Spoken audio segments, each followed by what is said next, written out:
Bienvenue, mesdames, messieurs, bienvenue au niveau des plateformes numériques de Brice Anderson Mendy, la voie royale de la commune de Diembaren. Comme vous le voyez, nous sortons donc d'un CLD présidé par le sous-préfet de l'arrondissement de Cabrousse, CLD relatif quand même à l'ANIDA, qui développe justement un projet justement ici au niveau de la commune de Diembaren. Nous avons un invité, il va se présenter lui-même et nous dire le contenu de la rencontre d'aujourd'hui qui nous a réunis ici à l'hôtel de ville de la mairie de Diembaren. Bonjour monsieur. Voilà, merci bien, merci bien. Je suis Dr Ibrahima Solo Konta, coordinateur de l'ANIDA, basé à Kolda. Okay. Donc nous sommes venus aujourd'hui ici à Diembaren pour les questions de CLD. On est en train de mettre en place une ferme communautaire de 13 hectares, dont 10 hectares équipés. Nous sommes venus échanger avec la population de la zone sur les critères de sélection. Donc, comment on va sélectionner des gens qui vont accéder à la ferme, qui vont travailler à la ferme, c'est-à-dire les bénéficiaires. Donc, c'est ce critère-là qu'on est venu partager avec la commune et les villages environnants pour voir, pour leur expliquer nous comment on fonctionne, comment la ferme va fonctionner, et les gens qui vont y travailler, comment ils vont se comporter. Donc, c'est ça qu'on est venu échanger en gros. D'abord, définissez-nous ce que la ferme agricole, c'est quoi la ferme agricole? Quelles sont les différentes activités qui sont émanées?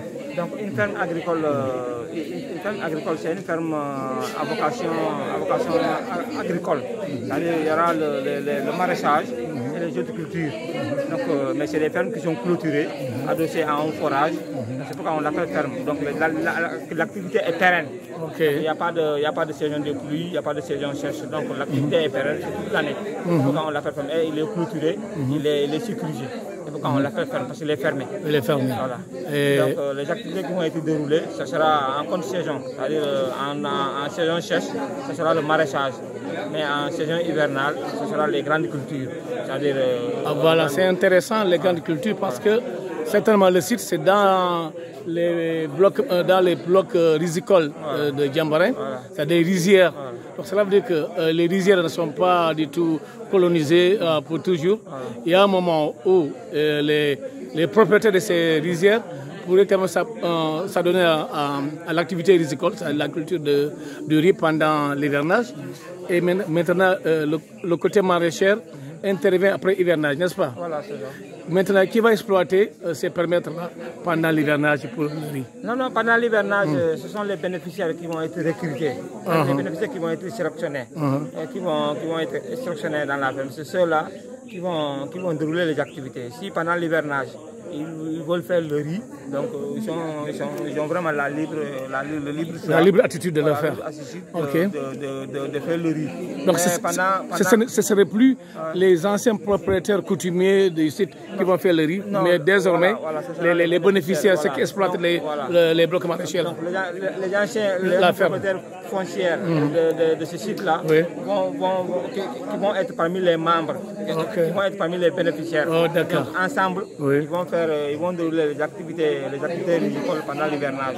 Mais en contre-saison aussi, le même groupe, c'est-à-dire les ex-bénéficiaires fonciers et ceux qui sont sélectionnés, tous ils vont s'adonner aux activités maraîchères. Donc le choix de ces cultures-là, des cultures maraîchères, c'est eux qui vont les décider. ANIDA, c'est quoi encore? ANIDA, c'est Agence nationale d'insertion et de développement agricole. Relevant du ministère de l'Agriculture, nous sommes rattachés au ministère de l'Agriculture. Voilà, donc les délibérations municipales sont portées par l'ANIDA, ça porte le nom de l'ANIDA, ou la délibération est faite au nom des bénéficiaires? Non, la délibération est au nom de l'ANIDA pour la réalisation des fermes au profit des jeunes de la commune d'implantation de la ferme. Donc la délibération de toutes nos fermes, nos grandes fermes, nos fermes communautaires, la délibération est toujours au nom de l'ANIDA pour la réalisation de fermes au profit des jeunes de cette commune qui a cédé la terre. Est-ce que c'est tous les jeunes ou bien tous les jeunes de la commune ou c'est toute la population de la commune qui est intéressée ou c'est juste, voilà, revenez un peu plus par rapport au rayon de 3 km que vous avez évoqué tout à l'heure, par rapport aux bénéficiaires. Non, bon, nous, dans le document, c'est le rayon de 3 km qu'on demande, mais par exemple, les zones ne sont pas les mêmes. Donc, il y a certaines zones pour trouver à partir du lieu d'implantation de la ferme. C'est sur le rayon de 3 km où les bénéficiaires vont être sélectionnés. Mais ça, ce n'est pas trop une exigence notoire. Donc on peut s'élargir, on peut élargir le rayon, pourvu que les autres qui vont être recrutés au-delà des rayons de 3 km, respectent le règlement intérieur qui va être mis en place au niveau de la ferme. Le nombre de bénéficiaires au niveau de cette ferme de Diambarin est estimé à combien de personnes? Le nombre de bénéficiaires est estimé pour une ferme de 10 hectares équipée. Le nombre de bénéficiaires c'est 40. Voilà, donc à raison de 4 personnes par hectare. Quoi. Par hectare. Voilà, parce que ce sera 10 hectares qui seront équipés. Donc quand on fait la sélection, on fait la sélection en fonction du nombre d'hectares équipés, pas le nombre d'hectares clôturés. Parce qu'on peut clôturer 15 hectares, mais on va équiper 10 hectares. Donc il y aura les bâtiments, donc l'autre sera une réserve foncière. Donc quand on va faire le recrutement... L'autre sera laissé aux enchères, comme on le dit. Non, oui, pour les réserves, parce que les bénéficiaires peuvent, dans le futur, vouloir faire de l'élevage. On va faire en tout cas de l'élevage ou autre activité. Donc il faut le faire dans cette réserve. Et le recrutement aussi en fonction d'âge n'est pas aussi important? Bon, nous ce qu'on cherche c'est 18-35 ans. Mais il y a certaines zones où on ne peut pas avoir le nombre comme on sait que maintenant les jeunes ne s'adonnent pas beaucoup à l'agriculture. Donc si on n'a pas les 18-35 ans, si on n'a pas le nombre, on peut élargir, aller au-delà de la ferme de Diambarin, vous dites qu'elle s'étend sur 13 hectares. Oui, c'est très... Et combien s'élève le montant d'investissement? Le montant d'investissement, c'est environ 130 millions. Quand même, c'est costaud quand même. Oui, c'est costaud parce qu'il y a le grillage, le forage, les panneaux solaires, le groupe. Donc, équiper tout ça, c'est ça le montant. 130 milliards, sans contrepartie exigée? Non, sans contrepartie. Ah oui? Il y aura juste une fois la sélection faite. Donc, les bénéficiaires qui ont été sélectionnés, c'est qu'on va faire une cotisation de 5 000. Ça, c'est pour juste leur faire un registre de commerce et le linéa pour les constituer en GIE, pour les formaliser. Mais il n'y a pas de contrepartie pour la réalisation des fermes. Au niveau de la commune de Diambarin, vous dites qu'il y a 2 fermes comme ça, celle de Diambarin et une autre?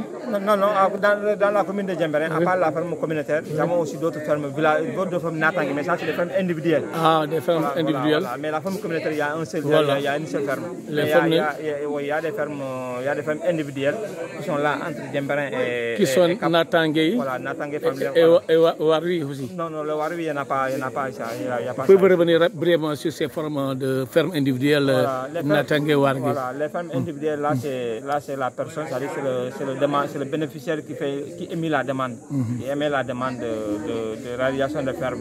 Donc si la demande est acceptée, à partir de ce moment, là, il y aura une contrepartie. Donc l'État prend en charge les 70% du financement et le bénéficiaire prend en charge les 30% du financement parce que c'est une ferme privée, c'est pour le bénéficiaire lui-même et sa famille. D'accord. Mais pour les fermes Warui, les fermes Warui sont un regroupement de fermes individuelles qui est regroupé dans un seul site.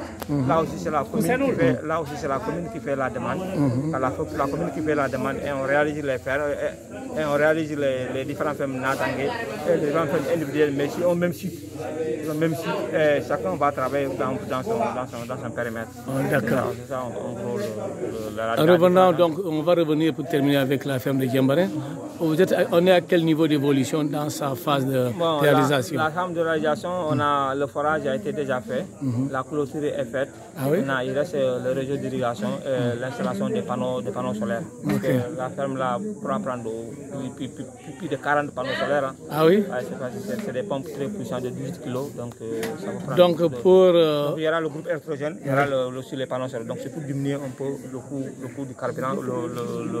Donc après ce CLD, Voilà. Qu'est-ce qui va suivre avant le démarrage donc voilà, après ce CLD, il y a ce qu'on appelle assemblée villageoise. Donc l'assemblée villageoise, c'est là où on va appeler tout le monde, ceux qui sont intéressés au travail dans la ferme, ils vont venir s'inscrire sur la fiche, d'inscription.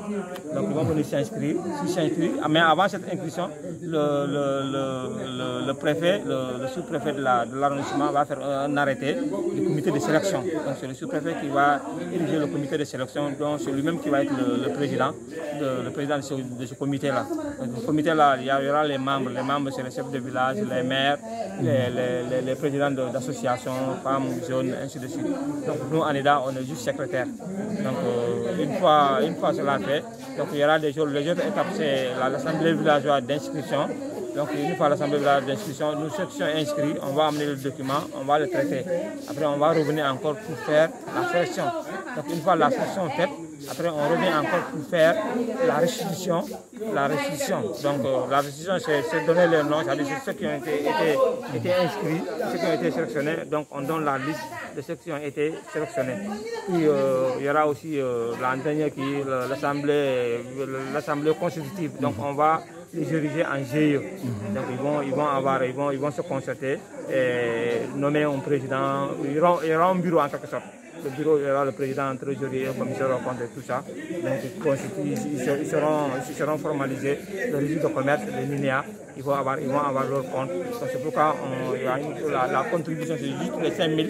C'est juste les 5 000, ça c'est pour juste leur faire le registre de commerce et les NINEA au niveau de un appel pour terminer, un appel à l'endroit de toutes et de tous pour une adhésion massive et sans condition aux offres de l'ANIDA relativement aux opportunités qu'il offre aux populations. Donc moi vraiment, j'appelle aux jeunes de s'adonner vraiment à l'agriculture. Parce que c'est vraiment très honteux et très décevant de voir nos légumes nous viennent d'ailleurs, alors que nous avons les possibilités de le produire ici. Donc quand tu vas dans les gares routières ou au niveau des ports, c'est des sacs de pommes de terre qui descendent, c'est des sacs de choux qui descendent, c'est des sacs de poivrons qui descendent, qui nous viennent du nord, alors que nous avons la possibilité de le produire ici. Donc mieux vaut, moi je pense que nous devons profiter de cette opportunité pour produire ce que nous mangeons et dans nos collectivités. Voilà, pour terminer, l'ANIDA est né des centres de Plan REVA, n'est-ce pas? Voilà, l'ANIDA avant du temps de voir c'était le REVA, donc Anne REVA. Donc avec l'ère Macky, donc il a été rebaptisé pour prendre le nom de l'ANIDA, Agence nationale d'insertion et de développement agricole. Mais c'est le même projet, ça n'a pas changé, c'est juste le nom qui a changé. Donc c'est une agence de l'État, donc c'est une continuité. Rappelez-nous encore aux différents auditeurs, qui êtes-vous justement, voilà. Vous êtes de quelle formation professionnelle? Je suis docteur de prématuré au comptable, j'ai mon doctorat en agriculture, donc je suis aussi le coordinateur de l'ANIDA. Basé à Kolda. Ok, merci beaucoup et bon retour. Voilà, merci. Okay. Merci.